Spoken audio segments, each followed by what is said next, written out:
ଅଛି ଏଗୁଡ଼ା ଆମେ ସବୁ ପରିବେଶ ଆମକୁ କରିବା ହଁ ଫେଣ ଗଛ ଆମକୁ କ'ଣ ସାହାଯ୍ୟ କରେ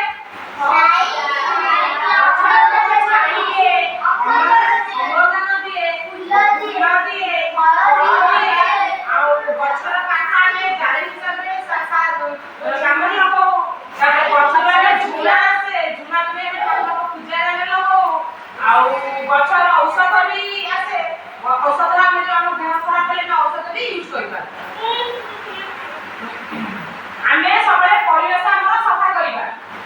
ଆମ ଘର ଚାରିକର ଯେତିକ ଅସନା ପାଣି ଅଳିଆ ଆବର୍ଜନା ତାକୁ ସଫା କରିବା ତାକୁ ସଫା ନ କଲେ କ'ଣ ହବ ଯଦି ଆମେ ଅଳିଆ ପାଣି ସବୁ ଆମ ଘର ଚାରିକର ଜମା ହେଇକି ରହିବ ସେସବୁ କ'ଣ ହବ ସେ ଅଳିଆ ପାଣିରେ ମଶା ସବୁ ଜମିବେ ସେଇ ମଶା ଆମକୁ କାମୁଡ଼ିକି ଆମ ଦେହ ଖରାପ ହବ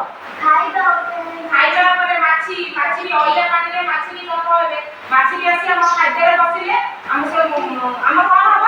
ଆମର ପେଟ ବେମାରୀ ହବ ଆଉ ମ୍ୟାଲେରିଆ ହବ ଏସବୁ ବେମାରୀ ହୁଏ ତ ଆମେ ଆମ ଘର ଚାରିକର ସଫା ରଖିବା ଆଉ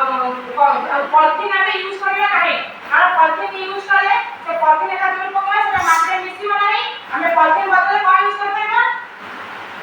ଠୁଙ୍ଗା ୟୁଜ୍ କରିପାରିବା